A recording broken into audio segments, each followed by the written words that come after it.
সাংস্কৃতিক সন্ধ্যার আয়োজক কমিটি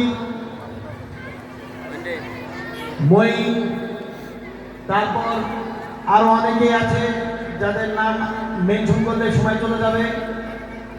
এদের সকলকে আমি আমার অন্তরের অন্তঃস্থল থেকে ধন্যবাদ জানাই যে সুন্দর একটি সাংস্কৃতিক সন্ধ্যায় আমাকে বিশেষ অতিথি হিসাবে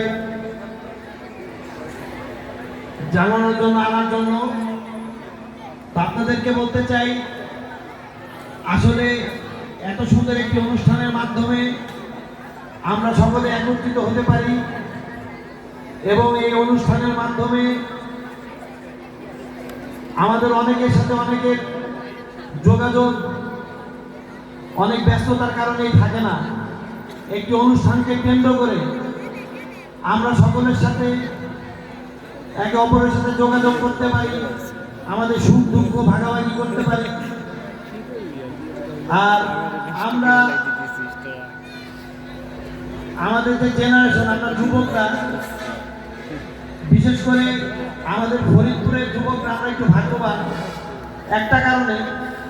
এই কারণটা আমি বলবো, আমাদের যে মেয়র মহোদয়, আমার চাচা,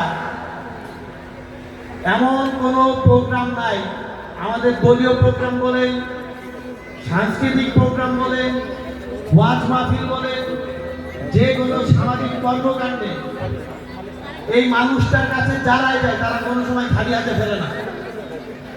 আমি তার সুস্থতা কামনা করি এবং আমি চাই আল্লাহ রাব্বুল আলামিন আমাদের ফরিদপুরে আমাদেরকে এরকম একজন জনপ্রিয় মেয়রকে যুগ যুগ রাখুন।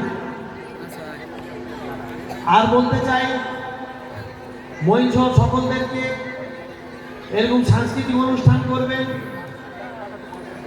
আর এই সাংস্কৃতিক অনুষ্ঠানের মাধ্যমে আমাদের যুব সমাজ